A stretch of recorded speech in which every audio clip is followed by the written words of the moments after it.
Instituto Magíster. Cuando ustedes gusten, empezamos entonces. Muy buenas tardes tengan todos ustedes. Hoy día estamos 17 de septiembre del 2022. Ya son las 4 de la tarde. Agradezco en primer lugar al Instituto Magíster por permitirnos estar aquí reunidos en esta tarde para poder seguir conversando algunos aspectos relacionados a lo que viene a ser la teoría del delito. Recordamos que la teoría del delito es un constructo dogmático que no da o que no hace referencia necesariamente a un desarrollo teórico, sino al contrario, hace referencia a un instrumento práctico. La teoría del delito viene a ser un instrumento que le permite al operador del derecho poder desplegar conocimientos que le permitan el estudio del hecho y a partir del estudio del hecho se pueda conocer cuándo estamos ante un hecho considerado como delito y cuándo el hecho no llega a ser considerado delito. Para nosotros hablar del delito, recuerden bien, tenemos dos conceptos fundamentales. Por un lado, tenemos el concepto legal del delito y por otro lado, tenemos el concepto dogmático del delito. Por el concepto legal del delito, vamos a ir a la Ley Penal Nacional y en la Ley Penal Nacional vamos a observar que el artículo 11 del Código Penal dice que son delitos las acciones u omisiones dolosas o culposas penadas por la ley. Y a partir de allí se habla de las bases de la punibilidad, sustentos que deben existir para que el juzgador, para que el Estado pueda imponer un castigo ante la acción desplegada por un sujeto que contiene una conducta que la sociedad ha catalogado como una conducta desviada. Entonces, el concepto legal del delito no me permite conocer muchos elementos, solo que es una acción u omisión, dolosa o culposa, y por lo tanto que hay delitos por acción dolosa, por acción culposa, y que hay delitos que se realizan tanto por omisión dolosa como por omisión culposa. Entonces, eso nada más me permite, y que eso es penado por la ley. En cambio, el concepto dogmático del delito es aquel que me permite conocer, saber, entender cuáles son los elementos un poco más específicos de aquello que vamos a considerar como delito. La construcción dogmática del delito nos dice que delito es toda acción típica, antijurídica, culpable y punible. O sea, no cualquier acción u omisión, sino una acción que se encuentra regulada en la ley, una acción que se encuentra regulada en la ley y que no encuentra en el ordenamiento jurídico ninguna permisión para su realización y que esa no permisión se llama injusto penal y que ese injusto penal va a tener que ser atribuido a una persona a título de responsabilidad y que va a conllevar a la aplicación de una pena siempre que exista merecimiento de la misma. El concepto es un poco más amplio. En ese sentido, la teoría del delito nos va a permitir conocer elementos que estructuran el concepto mismo del delito. Por ejemplo, para saber si un hecho es delito o no, lo primero que tenemos que ver es si ese hecho constituye o no una infracción a la norma jurídico penal. Tengo un hecho y el hecho tengo que verificar si es o no es constitutivo de una infracción a la norma jurídico penal. Después que determino si el hecho es constitutivo o no de una infracción jurídico penal, hay que comprobar si el hecho o comportamiento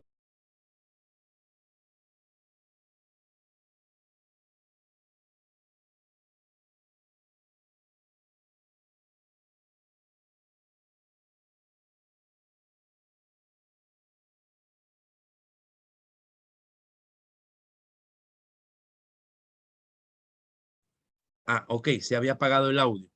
Les decía, estamos en el caso de que para poder establecer cuándo hay un delito, debemos primero precisar si la conducta desplegada constituye una infracción a la norma jurídico penal.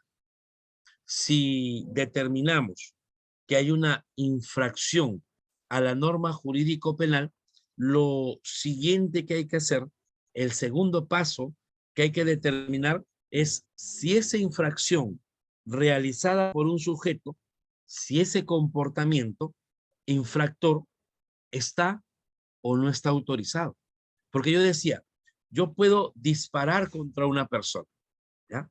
Puedo matar a la persona, pero soy policía y la otra persona se encuentra realizando un acto de disparos a las personas. Hay una persona que está disparándole a otras personas.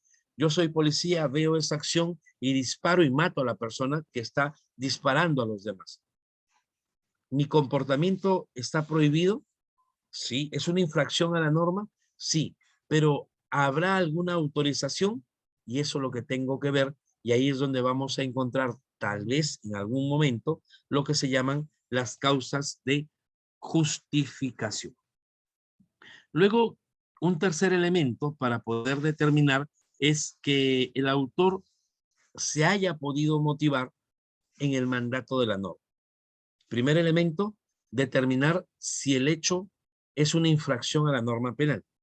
Segundo elemento, determinar si ese hecho que es infracción a la norma penal está o no está autorizado por el ordenamiento jurídico. Y en tercer lugar, si la infracción cometida no autorizada puede ser atribuida a título de motivación, si el sujeto pudo o no haberse motivado en torno a esta norma, ¿no? Y ahí tendremos, por lo tanto, tres preguntas que determinar. Preguntas que están determinadas en una lectura que hoy día me voy a permitir compartir con ustedes. No hay nada nuevo en esta parte. Sin embargo, considero que esta lectura es importante por eso se los voy a pasar a través de Magíster, para que puedan entender y resolver casos prácticos respecto a la teoría del delito. Seguramente algunos de ustedes ya han visto esta lectura, Manual de Casos Penales, la teoría general del delito y su importancia en el marco de la reforma procesal penal. Esta ha sido elaborada por Mario Pablo Rodríguez Hurtado, Ángel Fernando Ugaz Segarra, Lorena Mariana Gomero Calero y Horst Stolbohm, ¿no? Data del año 2012. Lo importante de la teoría del delito es que a lo largo del tiempo no cambia, ¿no? No cambia el concepto. Se van integrando elementos, se van integrando nuevos eventos, pero el sustento que le da la teoría es lo que lo hace permanente en el tiempo. ¿Qué es lo que vamos a ver aquí? Lo que vamos a ver aquí, lo tengo también por acá, ¿ya? Para una manera de resumen y después irnos al caso práctico, es la definición sociológica del delito, indicándonos que el delito es toda conducta contraria al adecuado comportamiento social que ha establecido un determinado grupo o colectivo social, ¿ya? Esto en torno a que se realiza un control social. ¿Dónde nace el derecho penal? Pues el derecho penal nace en el control social, que puede ser tanto formal como informal. El control social informal viene dado por la presión ejercida por diversos individuos para que los demás se comporten como se espera que se comporten. Uno de ellos es la familia, la escuela, los clubes deportivos, las asociaciones, la iglesia. Todos esos son medios de control social informal. Los medios de control social formal ya lo vamos a encontrar en la policía, en el Ministerio Público, en el Poder Judicial, en el propio INPE. que desarrolla un control social formal. Producto del control social es que ya podríamos ir viendo la definición que hemos dado del concepto delito. Delito es todo aquello que va a ser castigado porque es contrario al modo de regulación que ha establecido una sociedad y que se legitima por la fuerza de la violencia o que se legitima por la monopolización de la violencia que el Estado realiza respecto de una determinada conducta. Para hablar entonces del delito, hay que referirnos a la norma jurídico penal. Y para hablar de la norma jurídico penal, hay que referirnos en qué lugar, en qué espacio se va a aplicar la norma jurídico penal que estamos estudiando, y ahí vamos a tener que hablar del ámbito de aplicación de la ley penal. El ámbito de aplicación de la ley penal me permite desarrollar lo que es el principio de territorialidad, el principio de ubicuidad, la extraterritorialidad y las excepciones que se aplican en torno a este principio. También tendremos que referirnos a la aplicación temporal, porque no solamente basta con saber en dónde y en qué lugar o respecto de qué lugar se va a aplicar un hecho, un tipo penal, sino en qué tiempo, según lo que ha sido desarrollado en el periodo tanto de la realización de la acción como de la causación de un determinado resultado. Y en esta parte, los autores del libro que les estoy comentando nos hablan de que existe el principio de irretroactividad de la ley penal. Por regla general, toda ley entra en vigencia al día siguiente de su publicación y como tal, toda ley, por regla general, surte efectos a futuro, no a pasado. Sin embargo, en materia de derecho penal, sabemos que es posible traer los efectos de una norma jurídico-penal al pasado cuando estamos hablando de que esto va a favorecer de mejor manera al reo. Y ahí hablamos no de la irretroactividad como principio y regla, sino de la retroactividad de la ley penal, ¿no? Dentro de un periodo determinado entre que se produce la acción y se despliegue el resultado, pasa un tiempo. Entonces, en ese tiempo es posible que se puedan haber emitido nuevas leyes, otras regulaciones, y ahí hablaremos de las leyes penales temporales, ¿no? También vamos a tener que referirnos al principio de igualdad en cuanto a la aplicación personal. La ley se debe aplicar a todos por igual. Sin embargo, la Constitución Política del Perú no regula el principio de igualdad plena, sino que regula el principio de igualdad ante la ley, ¿no? Es decir, no a todos debemos tratarlos por igual, sino cada vez que cumplan las características que señala la ley. Yo no puedo sancionar de igual manera a una persona que no tiene ninguna función pública respecto de aquella persona que sí tiene una función pública. La debo castigar más, ¿no? El derecho penal, por ejemplo, establece la no prescripción de la acción penal respecto o el doble de prescripción de la acción penal respecto de delitos cometidos por funcionarios públicos. Si yo no soy funcionario y mi delito similar prescribe a los 8 años, al del funcionario público prescribe a los 16 y no podría invocar que se le está vulnerando su principio de igualdad, porque ante la ley somos iguales, no ante personas, sino ante la ley. De eso trata el principio de igualdad. Entonces, la teoría del delito, bajo los aspectos señalados en este manual, nos van a establecer diversas consideraciones a tomar en cuenta, pero sobre todo a remarcar los casos prácticos que hoy día nos aboca a este conocimiento. ¿Qué más podríamos decir? Bueno, ya hemos dicho que en el concepto delito vamos a encontrar 5 elementos, ¿no? La acción, la tipicidad, la antijuricidad, la culpabilidad y la punibilidad. No siempre ha sido pacífica la dogmática al aceptar estos 5 elementos. Si ustedes analizan los libros de derecho penal, parte general en la literatura peruana, vamos a ver que la gran mayoría de autores nos hace referencia solamente a 3 elementos en la teoría del delito. Y empiezan con la tipicidad, la antijuricidad y la culpabilidad. La acción la consideran dentro de la tipicidad como acción típica, ¿no? Y la punibilidad dentro de la culpabilidad. Por eso es que son 3 elementos. La teoría tridimensional de los elementos del delito.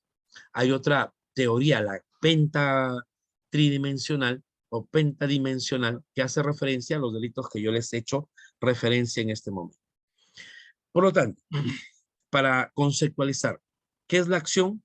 La acción viene a ser la conducta voluntaria que consiste en un movimiento del organismo destinado a producir cambios o a la posibilidad en el mundo exterior de vulnerar una norma prohibitiva que está dirigida a un fin objetivo.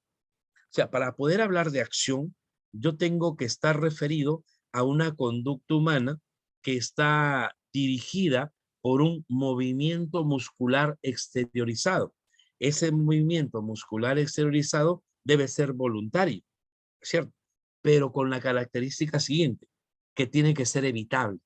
O sea, para que una conducta sea considerada como una acción constitutiva de un elemento de la teoría del delito o del delito, tiene que ser movimiento muscular exteriorizado voluntario e evitable.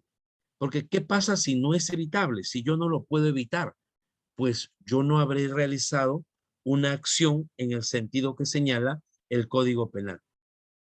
¿Y cuándo una acción puede ausentarse? ¿Cuándo podemos hablar de la ausencia de acción? ¿Cuándo no hay acción? A pesar de que yo puedo desarrollar movimiento muscular, a pesar de que puede ser voluntario, pero no es evitable, ¿no? No es evitable. ¿Cuándo? Cuando hay fuerza física irresistible, cuando se trata de movimientos reflejos o cuando estamos obrando bajo un estado de inconsciencia. La acción de interés penal no se producirá si es que yo actúo movido por alguno de estos elementos. Fuerza física irresistible, movimientos reflejos, estado de inconsciencia, ¿no? La ausencia de acción no necesariamente hace referencia a la ausencia de movimiento, sino que esos movimientos puedan haber sido realizados producto de un elemento involuntario, producto de la no voluntariedad de la persona. El estado de conciencia se excluye la acción cuando el agente realiza movimientos en estado inconsciente.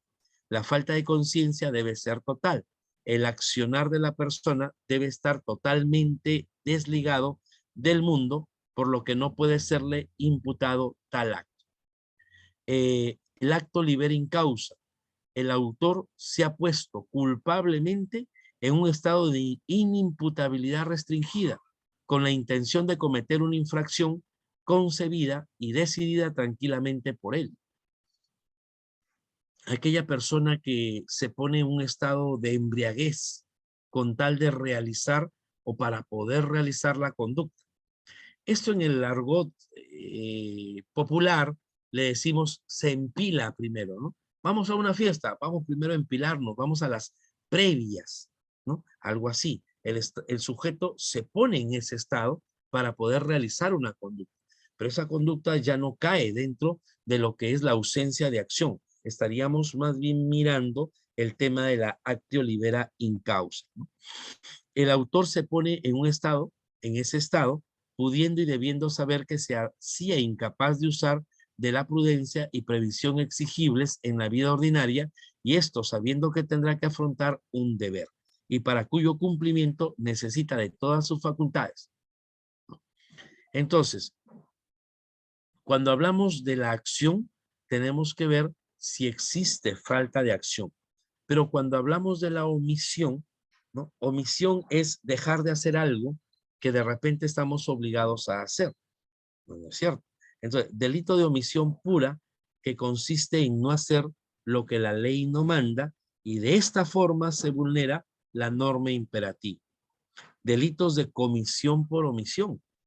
En este caso, son aquellos en los que, al igual que en los delitos de omisión pura, se requiere además la no evitación de un riesgo, ¿no? Yo no realizo algo, ¿no?, que debo hacer, pero además, en el otro caso, yo no evito que ese riesgo o que ese acto se pueda evitar. Entonces, también estamos dentro de las clases de delito por omisión. Omisión pura, omisión por comisión por omisión. Aquí el delito